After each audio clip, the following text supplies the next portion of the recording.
presentasi 1.4 tentang budaya positif di lingkungan sekolah.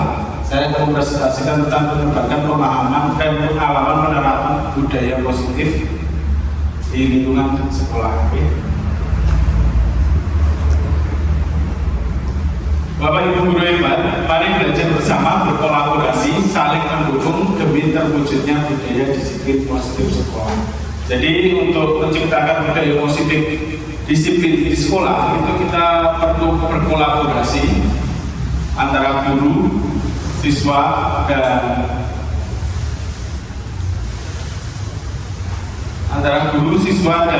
semua warga sekolah.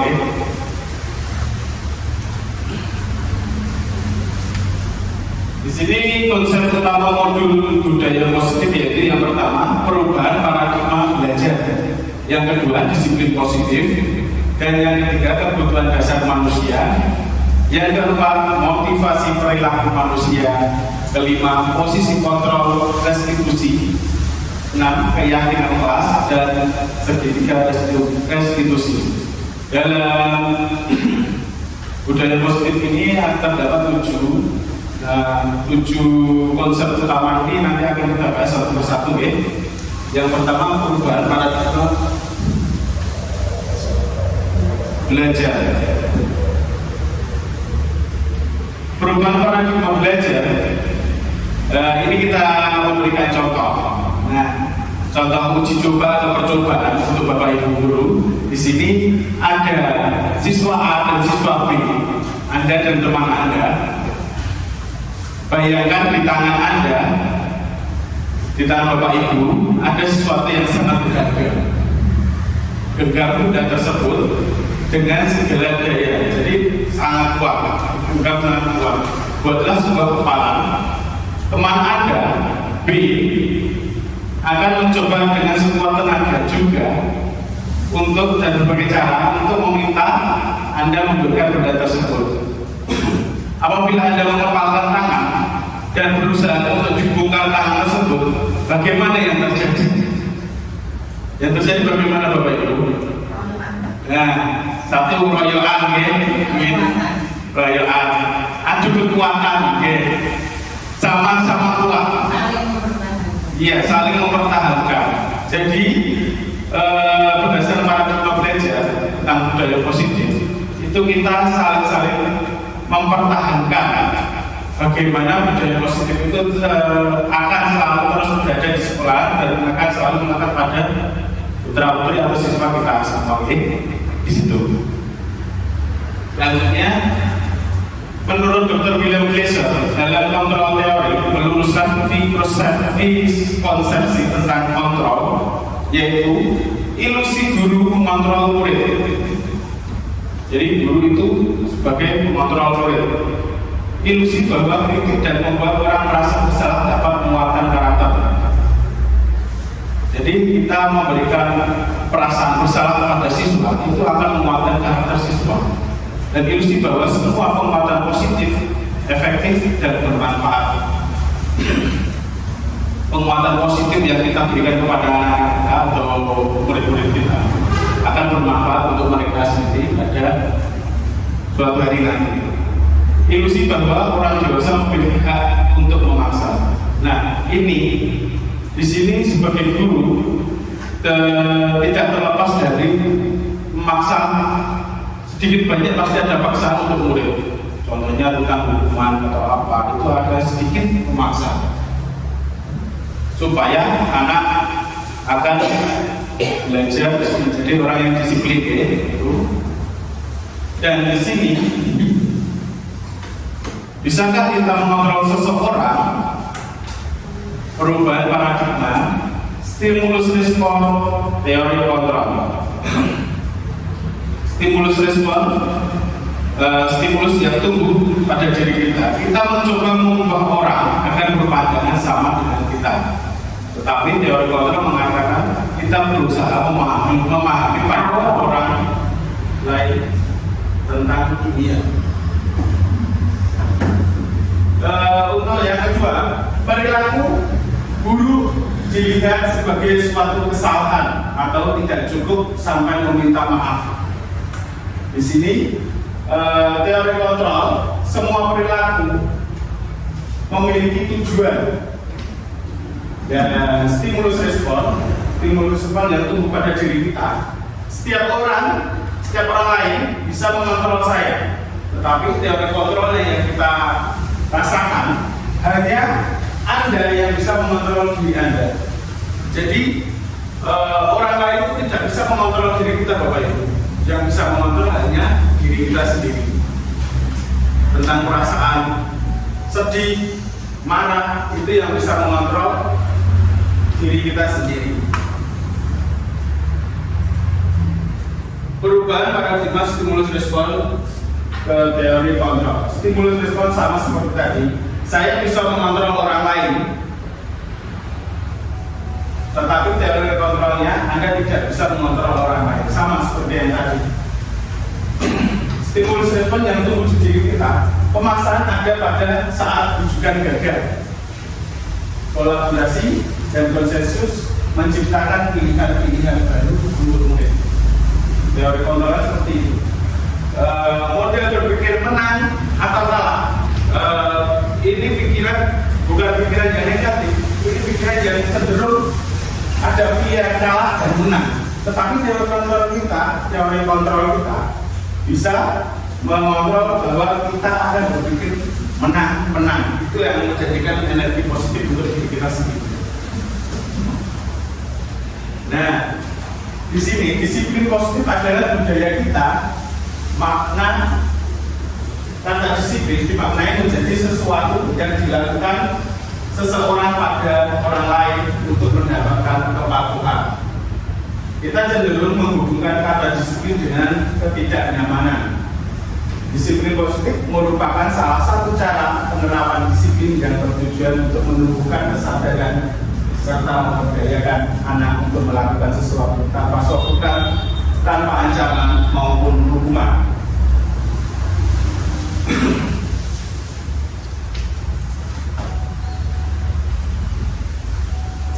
Konsep disiplin identitas gagal. Nah, ini Bapak Ibu, konsep disiplin identitas gagal, yaitu hukuman itu pasti menyakitkan, tidak nyaman, pasti juga merasakan takut untuk siswa yang bersifat memaksa apabila hukuman itu terjadi. Yang terakhir, murid menyembunyikan kesalahan. Pasti murid akan menyembunyikan kesalahan untuk menghindari hukuman tersebut. Dan tentang penghargaan tidak efektif. Yang kedua, merusak hubungan atau sifat ini pada sesama teman. Yang ketiga, menghukum dengan ranking. Di sini ternyata setelah saya mempelajari modul 1.4 untuk hukuman dan penghargaan itu cenderung bukan disarankan tidak dilaksanakan. Maksudnya tidak dilaksanakan,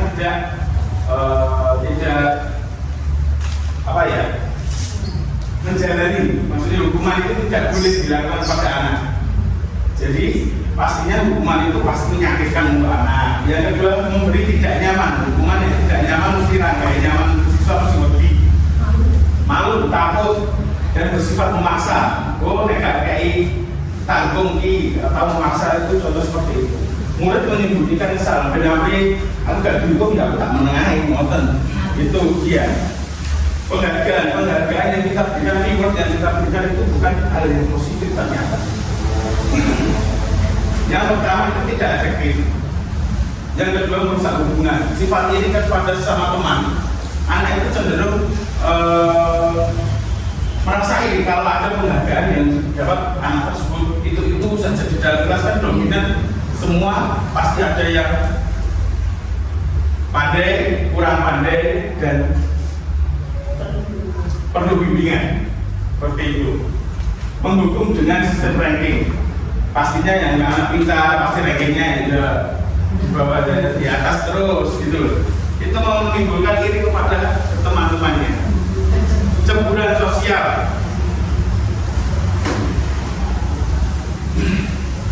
Nah, di sini konsep disiplin identitas berhasil, yaitu konsekuensi dari restitusi. Di sini yang saya pelajari untuk modul 1.4 yaitu restitusi. Akan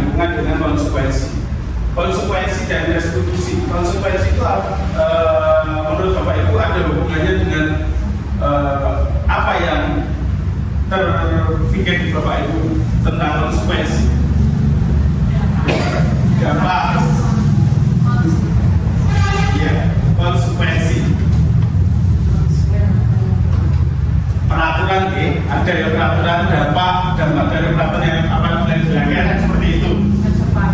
Kesepakatan kelas itu pasti ada konsekuensinya.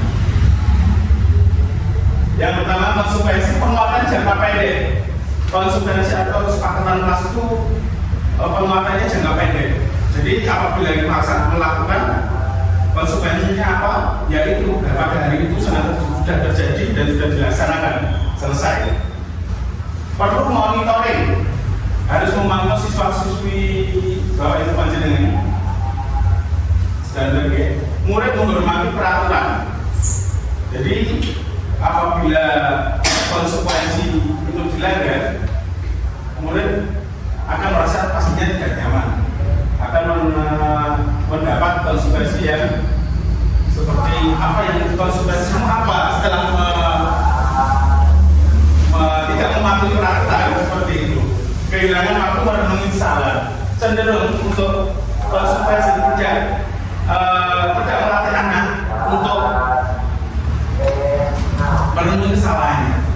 Jadi kalau sudah tertulis konsekuensinya nyapu, ya nyapu saja seperti itu. Beda lagi dengan restitusi. Restitusi murid bertanggung jawab atas perilakunya. Yang kedua, fokus pada pemecahan masalah jangka panjang. Yang ketiga, murid menghormati dirinya dan orang lain. Yang keempat, murid bersemangat memperbaiki kesalahan. Nah, murid bertanggung jawab atas kesalahannya, perilakunya. Itu untuk restitusi itu kita mengumpamakan diri kita itu sebagai penengah. Jadi memonitor atau sebagai manajerial dalam kasus tersebut. Murid bertanggung jawab atas perilakunya. Kita juga tidak boleh memberikan murid bagaimana kok tidak boleh bahwa yang perlu diperhatikan itu ternyata murid bertanggung jawab atas perilakunya. Kita tanyakan kepada murid, apa dampak yang kamu lakukan ketika kamu melakukan kesalahan? Contohnya apabila bertengkar, ada yang menangis, terluka, pastinya itu dampaknya apa? Kita tanya kepada murid. Dan yang kedua, fokus pada pemecahan masalah. Di dalam restitusi pasti ada pemecahan masalah.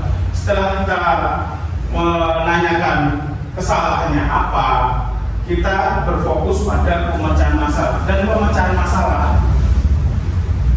masalah itu jangka panjang. Jadi kita menumbuhkan kesadaran diri anak supaya dia itu bisa mencari solusi atas masalah yang ditimbulkannya. Jadi sadar nggak apa yang kamu lakukan itu salah atau benar, seperti itu. Murid menghormati dirinya dan orang lain.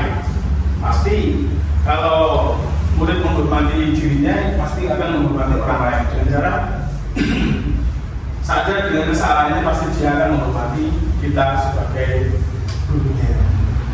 Murid bersemangat memperbaiki kesalahan. Nah, dengan kesalahan yang ditimbulkan, pasti ada dampak yang akan dirugikan.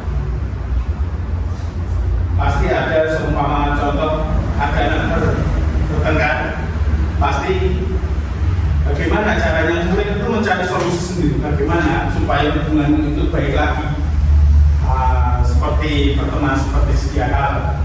Jadi murid itu mulai berpikir menstimulus dirinya supaya untuk memperbaiki diri dari kesalahannya yang dilakukan.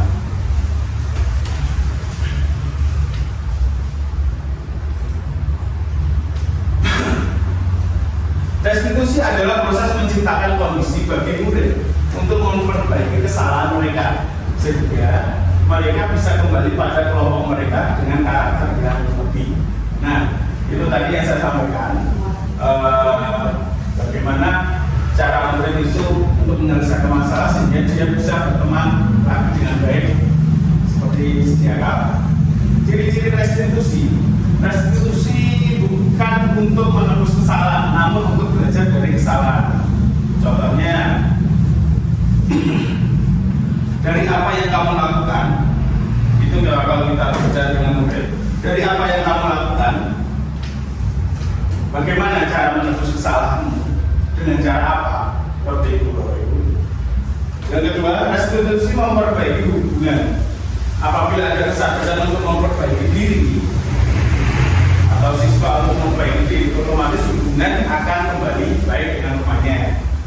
Restitusi adalah tawaran, bukan paksaan. Jadi kita menawarkan kepada murid, iya tahu caranya benamnya iki. Menurut pendapatmu bagaimana supaya hubungan bisa kembali lagi, supaya tidak bertengkar lagi? Kita memberikan tawaran dan bukan paksaan. Contohnya paksaan, ayo ganti anak kan. Restitusi adalah tawaran. Bagaimana caramu untuk memperbaiki hubungan temanmu, seperti itu. Yang keempat, restitusi menuntut untuk melihat ke dalam diri. Kita kembalikan ke keyakinan kelasnya. Kalau kamu melakukan kesalahan, apa yang baik untukmu dan apa yang tidak baik untukmu juga. Pasti murid akan memberikan keterangan. Restitusi itu apa? Yang baik itu dampak positif dari negatifnya. Dampak positifnya itu dia itu mau apa? Memecahkan masalah itu dengan kebaikan dengan temannya lagi, dan melihat dalam kesadaran dirinya, sadar apa yang kamu lakukan itu sudah benar atau belum. Pasti kalau memang melakukan salah akan mengatakan tidak benar, menguatkan dan fokus pada solusi. Bagaimana cara restitusi itu menguatkan anak tersebut? Dengan cara Bapak Ibu itu dalam wawancara dengan siswa, kita kuatkan dulu kepercayaan dirinya dengan cara baik. Semua orang itu pasti punya kesalahan dan itu semua bisa diperbaiki dengan sikap yang baik juga. Saya pun juga pernah melakukan kesalahan, tapi saya akan bertanggung jawab untuk memperbaiki. Itu contoh menguatkan murid atau memotivasi percaya diri.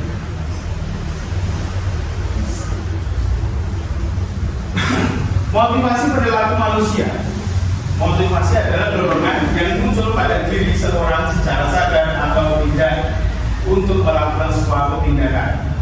Nah, di sini menghindari ketidaknyamanan dari lingkungan. Sikap murid pasti akan melakukan disiplin karena ada di sini ada dua motivasi, yaitu berasal dari luar dan dari dalam dirinya.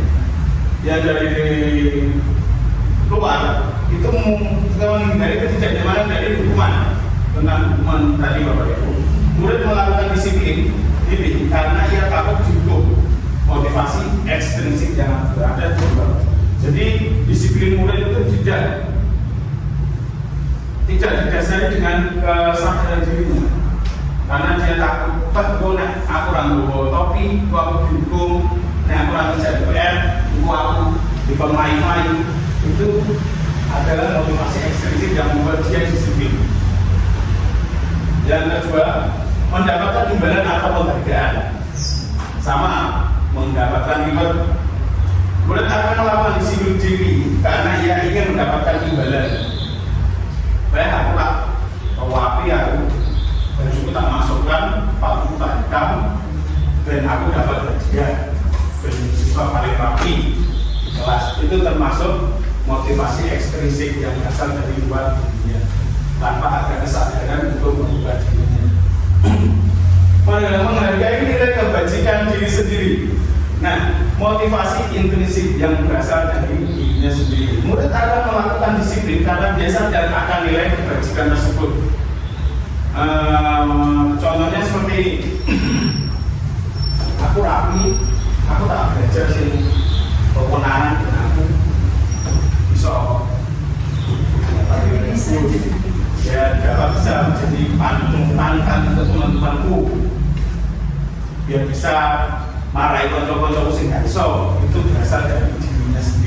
atas kemauannya sendiri.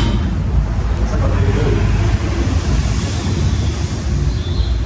5 kebutuhan dasar manusia. Kebutuhan manusia itu ada 5 Bapak Ibu. Jadi yang pertama kebutuhan untuk bertahan hidup, survival, makan, minum, bekerja, itu semua adalah kebutuhan hidup. Cinta dan kasih sayang, kebebasan, kesenangan dan kekuasaan.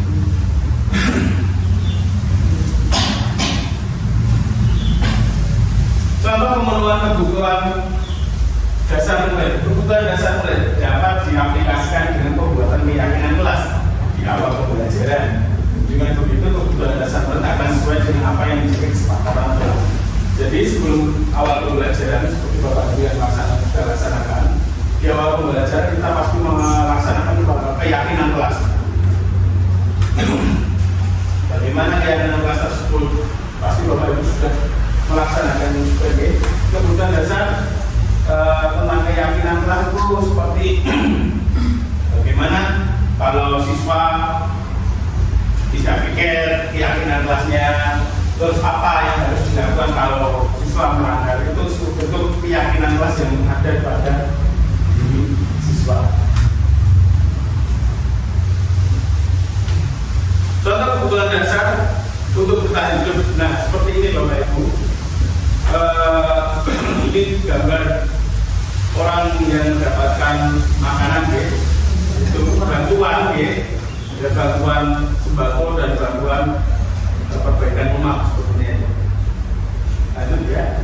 5 posisi kontrol restitusi: pendukung, pembuat rasa bersalah, menjadi teman, menjadi pemantau, dan menjadi manajer.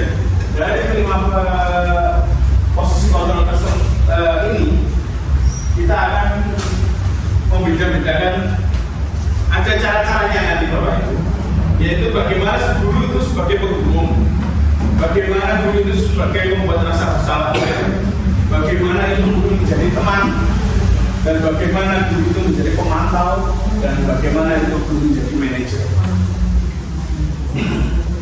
Nah, posisi guru apabila sebagai penghubung, guru berbuat mengganti, menunjuk, menyakiti atau menyindir, sama seperti mengolok-olok itu. Hasilnya siswa akan memberontak, menyalahkan orang lain dan menjadi bohong. Dan siswa akan berkata, biar saja, nanti juga marah-marah. Nah, itu apa ya? Jadi pikiran siswa. Akibatnya pada siswa akan mengulangi kesalahan tersebut. Jadi sebagai penghukum itu tidak disarankan di Bapak Ibu. Ternyata penghukum itu memang harus dihindari sebagai background guru tadi. Yaitu yang kedua, posisi guru membuat rasa bersalah. Guru akan berbuat berceramah dan mengatakan seharusnya. Hasilnya menunjukkan menyangkal dan siswa akan menunjukkan kesalahan tersebut, menyangkal dan mulai berbohong pada guru. Siswa akan berkata, maafkan saya. Akibat pada siswa merasa rendah. Di sini pembuat rasa bersalah. Contoh seperti ini. Ada siswa yang bertengkar di kelas perebutan pensil, sehingga membuat suasana di ruangan kelas itu menjadi gaduh. Dan biasanya guru akan berkata seperti ini, anak kok gak ngesak nih Bapak Ibu guru. Nah, itu yang membuat rasa bersalah, membuat siswa akan merasa, oh ini aku salah. Seperti itu. Posisi guru yang lain ya, posisi guru sebagai teman, membuat alasan untuk siswanya ramah dan membela. Hasilnya untuk siswa yaitu ketergantungan. Siswa pasti akan berkata, saya pikir Bapak teman saya, Bapak Ibu atau Bapak Ibu itu teman saya, ternyata begitu. Sehingga tidak ada kesetaraan. Jadi menyamakan dirinya dengan murid, atau murid itu harus setara, tidak ada perbedaan guru dan murid. Akibat pada siswa yaitu siswa lemah dan tidak mandiri. Jadi ketergantungan kepada guru. Guru sebagai pemantau, menghitung Guru berbuat menghitung dan mengukur. Hasilnya menyesuaikan diri bila diawasi. Nah, seperti yang tadi, kalau PKN itu rapi itu rapi. Dari situ tak ada pas seperti itu. Dari situ akan berkata berapa banyak poin yang saya peroleh, berapa halaman yang harus saya tulis. Itu terkesan kita memberi dukungan pada siswa. Akibat pada siswa menitik beratkan pada akibat atau kajian report itu tersebut. Posisi guru sebagai manajer, guru berbuat mengajukan pertanyaan-pertanyaan yang hasilnya menguatkan pribadi murid. Setelah ini kalau manajer ini condong ke restitusi Bapak Ibu. Jadi kita menguatkan pribadi siswa supaya tidak bagaimana siswa pun gegak balik ini. Siswa berkata, bagaimana cara saya bisa memperbaiki keadaan daripada akibat pada siswa, yaitu mengevaluasi diri bagaimana cara memperbaiki diri. Siswa akan otomatis pasti akan mengevaluasi dirinya, bagaimana cara memperbaiki diri atau pas hubungan dengan temannya yang setelah bertengkar bagaimana dia itu mencari solusinya sendiri. Nah, contoh penerapan murid tidak mengerjakan PR sebagai penghubung akan bertata kerjakan PR menuju tengah lapangan itu sebagai penghubung. Termasuk hukuman fisik gitu, seperti ini. Sebagai pembuat rasa bersalah, Pak Guru kecewa sama kamu. Berapa kali lagi akan kamu ulangi hari ini? Itu membuat rasa bersalah murid. Sebagai teman, ayolah besok tertib lagi ya. Kali ini tidak apa-apa kamu salah. Jadi kita akan terus mengulanginya seperti itu.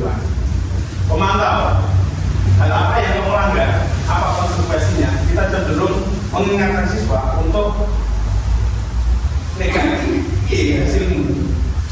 Kalau tidak melaksanakan ini, apa konsekuensi yang kamu dapat? Nah, untuk manajer, apa kamu tahu masalahmu? Kita menanyakan tentang kesalahan siswa. Kira-kira bagaimana cara memperbaiki kesalahan ini? Nah, ini dari sini kira-kira bagaimana cara memperbaiki kesalahan ini? Guru berkata seperti ini untuk menstimulus, untuk merespon biar siswa itu mencari solusi dengan dari masalahnya sendiri. Nah, ini pertanyaan pemantik Bapak Ibu. Yang pertama, saya kecewa sekali dengan kamu. Yang kedua, kamu tidak pernah benar melakukannya. Yang ketiga, ayolah lakukan demi Bapak. Yang keempat, bagaimana kamu bisa menyelesaikan masalah ini? Yang kelima, kamu selalu yang paling terakhir. Dari pendapat Bapak Ibu, bagaimana saya kecewa sekali dengan kamu itu termasuk apa nih? Pembuat rasa bersalah, betul ya? Sebagai pembuat rasa bersalah. Jadi menyadarkan siswa, lulu, kamu tidak pernah benar melakukannya. Penghubung ya, iya penghubung ya. Yang ketiga, ayolah lakukan demi Bapak. Teman, kata ayolah yang belum dominan ya. Itu sebagai kita mengingatkan kita sebagai teman. Bagaimana kamu bisa menyelesaikan masalah ini? Manajer, kamu selalu yang paling terakhir. Pemantau, oke? Alhamdulillah. Keyakinan kelas. Nah, keyakinan kelas, orang akan lebih tergerak dan bersemangat untuk menjalankan keyakinannya daripada hanya sekedar mengikuti serangkaian peraturan tertulis tanpa makna. Murid-murid pun demikian. Mereka perlu mendengarkan dan memahami arti sesungguhnya tentang peraturan yang diberikan. Apa nilai-nilai kebajikan di balik peraturan tersebut? Apa tujuan utamanya? Sehingga tidak hanya sekedar mengikuti serangkaian peraturan yang mengatur mereka tanpa memahami tujuan. Jadi untuk keyakinan kelas itu perlu sosialisasi yang detail di dalam lingkup kelas yang mendekat pada anak-anak supaya tidak hanya mendengarkan saja atau dalam tulisan saja, mereka juga bisa memaknai. Oh, ternyata keyakinan kelas ini hasilnya begini di aku. Oh, ternyata hasilnya apa di aku. Tertib seperti itu Bapak Ibu. Contoh keyakinan kelas, perbedaan peraturan dan keyakinan kelas. Peraturan dilarang mengganggu orang lain. Keyakinan kelas tanggung jawab. Nilai kebajikan yang diusul itu tanggung jawab. Peraturan sekolah ada sekolah minimal 15 menit sebelum pembelajaran dimulai. Keyakinan kelas nilai kebajikan yang diuji yaitu menghormati orang lain, komitmen.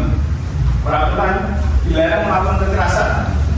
Keyakinan kelas atau nilai kebajikan yang diuji yaitu keselamatan dan menghormati orang lain. Respon murid tentang keyakinan kelas. Saya bisa menuliskan sesuai apa yang saya hadapkan di kelas. Semoga bisa diterapkan oleh semua teman-teman. Saya merasa senang dan semangat dan saya berharap keyakinan kelas bisa diterapkan di kelas. Segitiga restitusi. Restitusi adalah proses menciptakan kondisi bagi murid untuk memperbaiki kesalahan mereka sehingga mereka bisa kembali pada kelompok mereka dengan karakter yang lebih kuat. Yang pertama, menstabilkan identitas, validasi tindakan yang salah dan menanyakan keyakinan. Segitiga restitusi yaitu yang pertama, menstabilkan identitas. Setiap orang pasti pernah melakukan kesalahan seperti itu, contohnya Bapak Ibu. Kamu bukan satu-satunya yang pernah melakukan. Itu menstabilkan identitas dari awalnya nada ini kita turunkan nadanya seperti ini. Yang kedua, validasi tindakan yang salah. Kamu tentu punya alasan melakukan itu. Adakah cara yang lebih efektif untuk mendapatkan yang kamu butuhkan? Menanyakan keyakinan. Keyakinan kelas apa yang telah kita sepakati kemarin? Kamu ingin menjadi orang seperti apa apabila keyakinan kelas kamu dengan pelatihan? Terima kasih Bapak Ibu atas partisipasinya. Demikian penyampaian budaya positif restitusi di sekolah yang dapat saya sampaikan. Wassalamualaikum warahmatullahi wabarakatuh.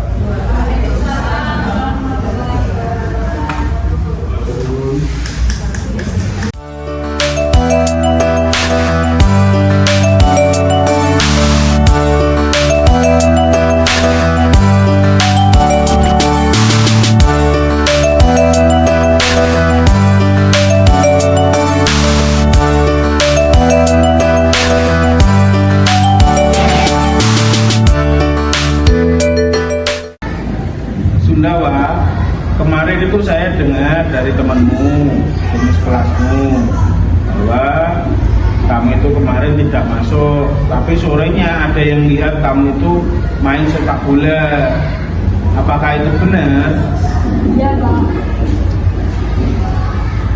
Terus kenapa kok kamu tidak masuk tapi main sepak bola, itu alasanmu kenapa? Mau sekolah, mau rumah. Mau sekolah mau bermain di rumah. Padahal kan dalam kesepakatan kelas kita tidak boleh membolos ya. Iya, Pak. Terus ingat toh kesepakatan kelas kita apa? Ingat, Pak. Nah, tidak boleh membolos dan kalau tidak masuk harus mengambilkan surat izin sakit atau izin kemana, dan itu kan Sundawa juga tidak memberikan surat, tidak memberikan keterangan, tapi sore hari bermain sepak bola. Benar atau salah atau enggak? Benar atau salah bahwa perbuatan itu? Salah, Pak. Salah, ya jelas salah ya. Kalau perbuatan bolos itu perbuatan yang tidak baik dan tidak boleh dilakukan. Manfaat bolos itu apa toh? Ada nggak manfaatnya bolos itu? Nggak ada toh? Nggak ada. Malah ada kerugian dari kita bolos. Satu, kerugiannya itu kamu ketinggalan pelajaran.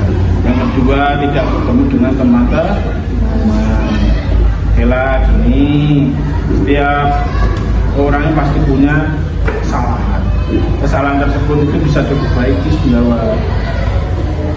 Saya juga pernah mengalami hal seperti itu. Malas sekolah pada waktu SD dulu itu malas sekolah. Terus saya tidak masuk tanpa memberikan keterangan dan saya menyesal. Oh, tiba saya itu kalau tidak masuk akan ketinggalan pelajaran. Bener, saya ketinggalan pelajaran. Terus nah itu sejak saat itu saya tidak pernah membolos lagi. Coba kamu pikirkan kesalahanmu itu apa toh? Alasanmu apa toh kok bolos gak masuk tanpa keterangan itu alasanmu apa? Malas pulang. Sadar atau belum kamu kalau bolos itu perbuatan yang tidak baik? Sadar. Bisa diperbaiki atau tidak? Bisa. Terus apa tindakanmu untuk memperbaiki kesalahanmu itu? Terus apa toh yang sampean lakukan? Ben aku gak ngene. Kenapa? Tindakanmu apa sing kudu lakoni sing sampean gak ngene?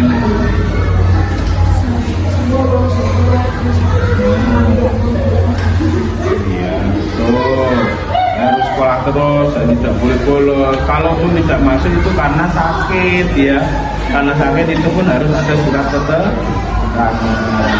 Kesepakatan kelas kita apa toh? Tidak boleh membolos. Iya. Jadi tindakanmu itu sebenarnya kurang baik.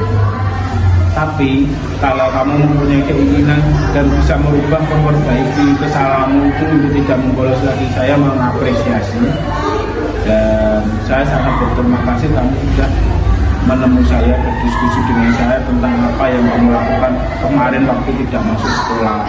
Saya harap kedepannya kamu lebih rajin lagi dan bisa mengikuti pelajaran dengan baik. Ya sudah, kembali ke kelas dan mengikuti pelajaran ya. Silakan.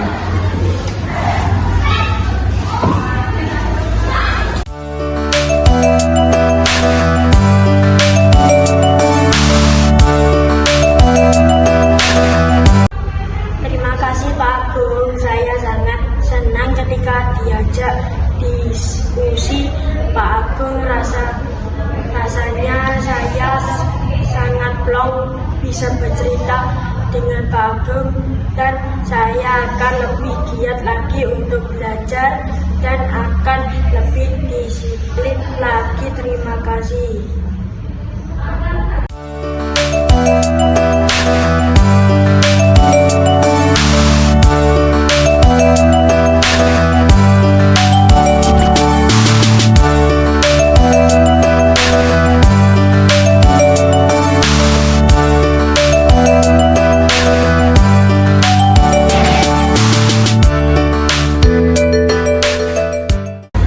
Assalamualaikum Valen.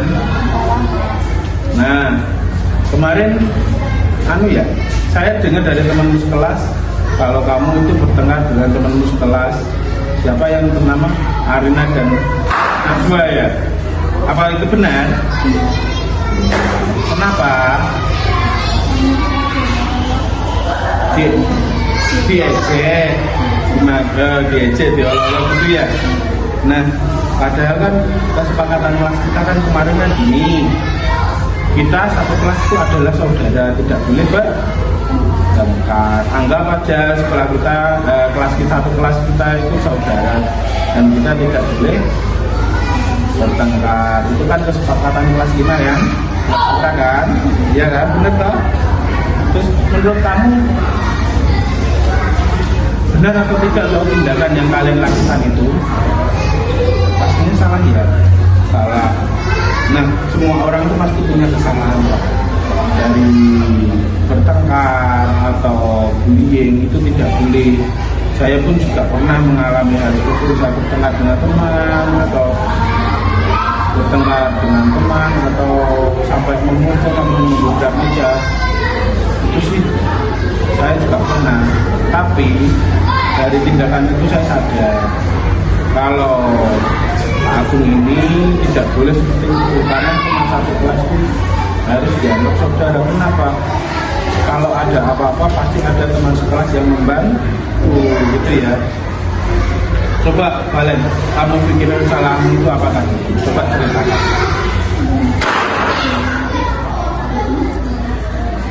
ya. Awalnya bagaimana?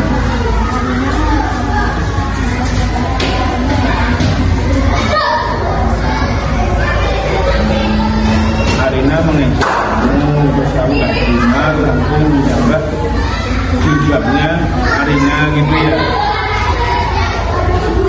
Itu alasanmu ya. Sudah sadar belum kesalahan itu apa? Sudah sadar?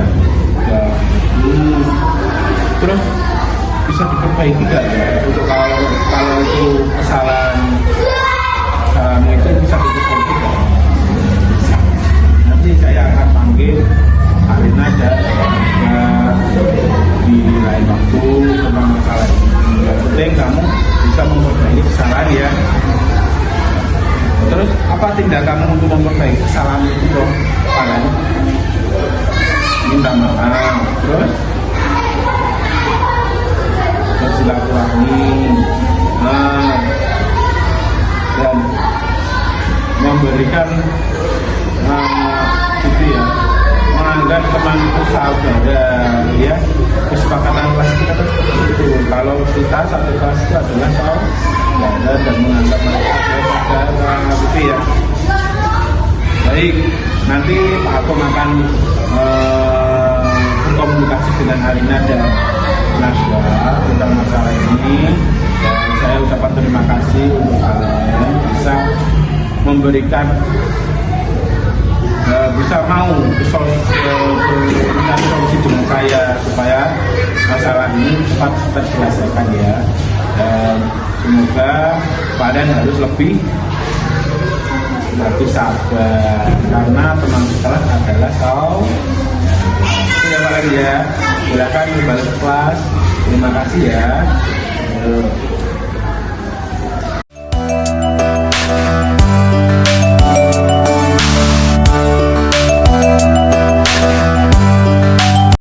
Terima kasih Pak Agung, saya senang sekali diajak diskusi bersama untuk menemukan solusi apa yang jadi permasalahan di kelas.